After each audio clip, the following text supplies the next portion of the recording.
जय शंकर, हर हर शंकर। परम पूज्य Swami ji, south India education society के अध्यक्ष श्री वी शंकर, सचिव श्री सेतुरमन, आज ही इसी मंच पर पुरस्कृत हुए स्वामी तेजोमयानंद जी, श्री अमिताभ बच्चन जी, श्री सेम पेट्रोदा जी और इस गरिमामय समारोह में उपस्थित मेरे बहुत ही स्नेही भाइयों और बहनों, सबसे पहले तो मैं स्वामी जयेंद्र सरस्वती जी के श्री चरणों में अपना प्रणाम निवेदन करती हूं और उसके बाद जूरी के उन सदस्यों के प्रति कृतज्ञता ज्ञापित करती हूं जिन्होंने Swami Chandrashekhar Saraswati national eminence award के लिए मुझे चुना। मित्रों, राजनीतिक क्षेत्र में पुरस्कार तो अनेक मिले हैं, लेकिन आज का ये पुरस्कार स्वामी जी पुरस्कार नहीं, मेरे लिए आशीर्वाद है। साक्षात परमाचार्य जी का आशीर्वाद, साक्षात शंकर का आशीर्वाद। इसीलिए पुरस्कार मिलने पर प्रसन्नता होती है, पर आज अपने आप को धन्य महसूस कर रही हूं। ये आशीर्वाद प्राप्त करके मैं धन्य हुई।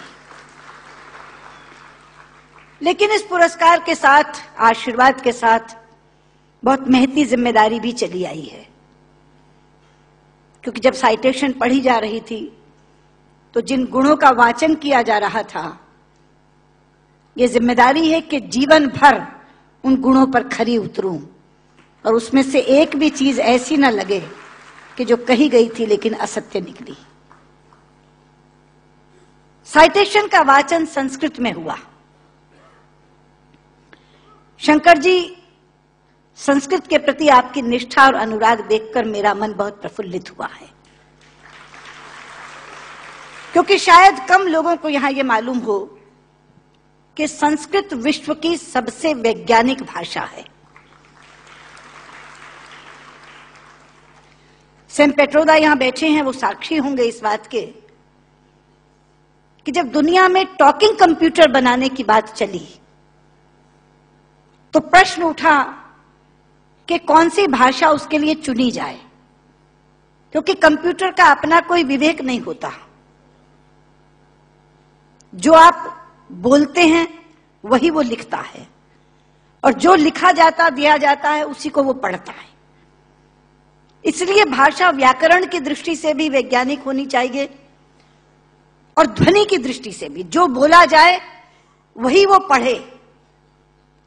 आज गर्व से माथा ऊंचा करके कह सकती हूं कि विश्व की तमाम भाषाओं की समीक्षा करने के बाद जिस भाषा को सर्वथा उपयुक्त पाया गया कंप्यूटर के लिए, वो संस्कृत है। क्योंकि जैसे अंग्रेजी में NO नो भी नो है और KNOW भी नो है।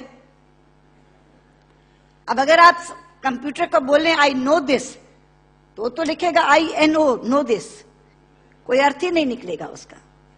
कहीं T साइलेंट हो जाता है तो कहीं E साइलेंट हो जाता है। बोलते हैं, लिखते हैं एंटरप्रेन्योर, बोलते हैं एंटरप्रेन्योर। वो विवेकहीन कंप्यूटर कैसे देखेगा इसको? लेकिन संस्कृत में जो बोला जाता है वही लिखा जाता है। यहां तक कि छोटी ई और छोटे ऊ की मात्रा की ध्वनियां भी अलग है। इति, यदि आपने छोटा बोला तो इति, लेकिन दही, बड़ी की मात्रा बोला तो दही। तो जो बोलेंगे वो लिखेगा, जो लिखेगा वही पढ़ेगा। लेकिन केवल ध्वनि की बात नहीं, मैं संस्कृत की वैज्ञानिकता के दो उदाहरण आपको देना चाहूंगी। संस्कृत में शब्दों का इतना अपार भंडार है मित्रों कि रचनाकार अपने व्यक्तित्व के अनुसार उसको चुन सकता है।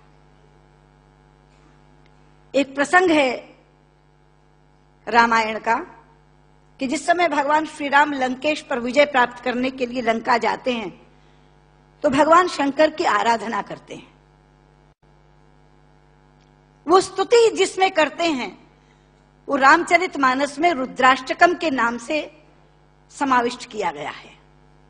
रुद्राष्टकम के शब्द हैं, नमामि शमीशान निर्वाण रूपम विभुम व्यापकम ब्रह्म वेद स्वरूपम निजम निर्गुणम निर्विकल्पम निरीहम चिदाकाशमाकाशवासम भजेहम।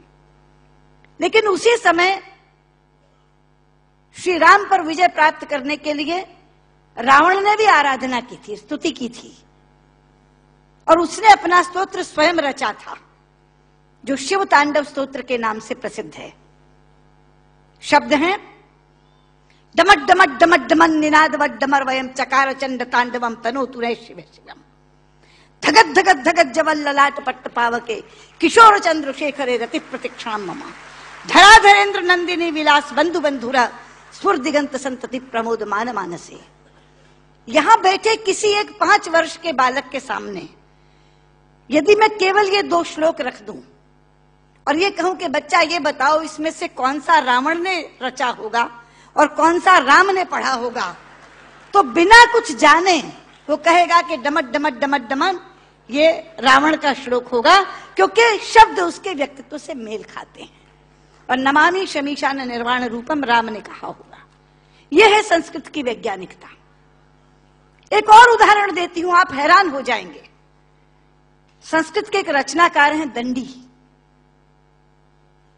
उनका एक नाटक है 10 कुमार चरितम, जिसमें 10 राजकुमारों की कथा है अलग अलग। उसमें एक कथा आती है राजकुमार विश्रुत की। प्रसंग है कि वो आखेट के लिए शिकार करने के लिए जंगल में जाता है। एक तीर आकर उनके होंठ पर लगता है और उनका निचला होंठ कट जाता है। मित्रों, इस प्रसंग के घटने के बाद कथा अनेक पन्नों में चलती है। कितने ही संवाद विश्रुत बोलता है, लेकिन दंडी ने पूरे संवादों में कहीं भी ओष्ठांग का प्रयोग विश्रुत से नहीं करवाया है। ओष्ठांग क्या है? पूरा अल्फाबेट हिंदी का जो पवर्ग है वो ओष्ठांग है। प फ ब फ म। प फ ब फ म दोनों होंठ मिलाकर बोले जा सकते हैं। अगर दोनों होंठ में से एक होंठ नहीं है तो आप प नहीं बोल सकते, ब नहीं बोल सकते, भ नहीं बोल सकते, म नहीं बोल सकते। ये पवर्ग ओष्ठांग है। तो अगर उसका एक होंठ कट गया तो उसने पवर्ग का उच्चारण कैसे किया, ये कोई भी प्रश्न कर सकता था रचनाकार से। इसलिए अनेक संवादों में कहीं भी ओष्ठांग का प्रयोग नहीं है। यह है संस्कृत की वैज्ञानिकता।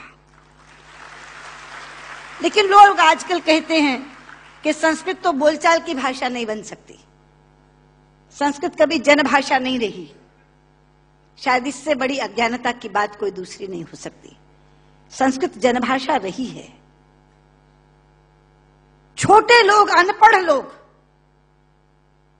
बिना विद्यालय में गए लोग संस्कृत बोलते रहे हैं। राजा भोज के काल में एक प्रसंग आता है कि राजा भोज एक बार अपने प्रजा का हालचाल जानने के लिए जंगल से जा रहे थे। सामने से एक लकड़हारा आ रहा था। उसने लकड़ियां काटकर अपने सिर पर रखी हुई थी, पसीनों पसीन था। राजा ने लकड़हारे को देखा तो तब संस्कृत में ही बातचीत होती थी, संस्कृत ही जनभाषा थी। तो राजा ने लकड़हारे से कहा, किमते भारम बाधती, क्या ये भार तुम्हें कष्ट पहुंचा रहा है?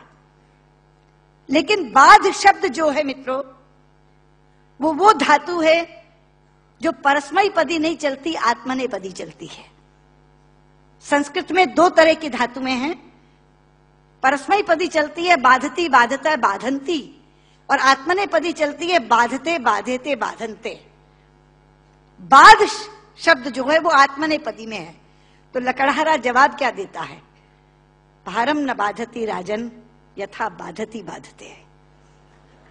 कि राजा, मुझे ये भार कष्ट नहीं दे रहा जितना आपके मुंह से बोला हुआ बाधती शब्द कष्ट दे रहा है, क्योंकि बाधती शब्द का अशुद्ध उच्चारण आपने किया है। ये शब्द बाधते होना चाहिए।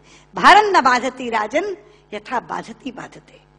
तो कौन कहता ये जनभाषा नहीं रही? ये जनभाषा रही है। लेकिन आज मैं शंकर जी से कहना चाहूंगी कि आपकी साउथ इंडिया एजुकेशन सोसाइटी पर एक जिम्मेदारी आई है, क्योंकि आज संस्कृत केवल कर्मकांड की भाषा बनकर रह गई। कल जब विश्व के लोग आएंगे और कहेंगे कि कंप्यूटर के लिए हमें संस्कृत के विद्वान दो, हम टॉकिंग कंप्यूटर बनाना चाहते हैं, तो एक विडंबना खड़ी होगी कि जिसे संस्कृत आती है उसे कंप्यूटर नहीं आता, और जिसे कंप्यूटर आता है उसे संस्कृत नहीं आती। इसलिए केवल साइटेशन संस्कृत में पढ़कर अपने कर्तव्य की तीसरी मत कर लीजिए।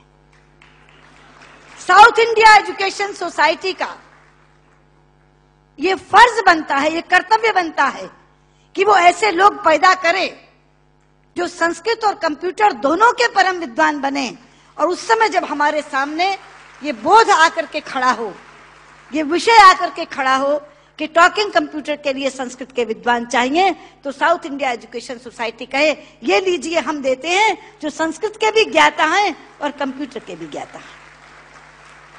क्योंकि अथाह भंडार भरा पड़ा है हमारे ज्ञान का, हमारे शास्त्र, हमारे उपनिषद, हमारे ग्रंथ, और उन ग्रंथों की सोच लोगों तक पहुंची नहीं।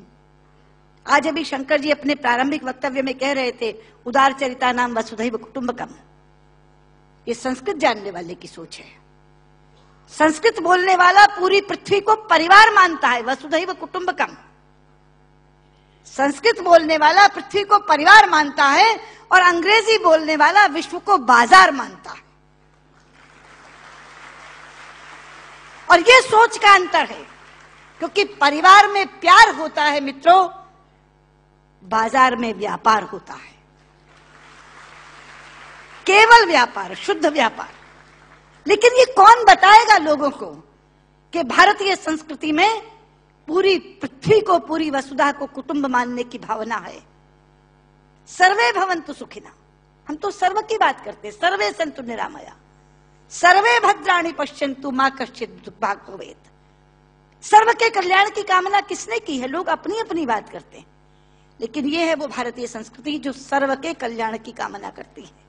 इसलिए बहुत ज्यादा आवश्यक है कि ये ज्ञान जो छिपा पड़ा है पुस्तकों में, केवल इस कारण नहीं पहुंच पा रहा कि ऐसी भाषा में है जो भाषा मृतप्राय होती जा रही है, जो भाषा केवल मंत्रोच्चार की भाषा बन गई है कि विवाह पद्धति करानी है, जन्म मरण कराना है तो पंडित जी को बुला लो, वो भी अपना आधा अशुद्ध और आधा शुद्ध बोल के चले जाते हैं, क्योंकि उनको भी कोई टोकने वाला नहीं, उनको भी कोई कहने वाला नहीं कि आप क्या कर रहे हैं। इसलिए साउथ इंडिया एजुकेशन सोसाइटी पर यह जिम्मेदारी आई है, आप इस काम को करें। और मैंने अभी जब आप बैठे थे तो मैंने आपसे कहा था कि जो 2.5 लाख का पुरस्कार आपने मुझे दिया है, मैं आपको वापस करती हूं। आप इसी पुण्य कार्य में आप उसका इस्तेमाल करें, और ये काम आप जरूर करेंगे। मुझे लगता है तभी मेरा यहाँ आना सार्थक होगा। बहुत बहुत धन्यवाद।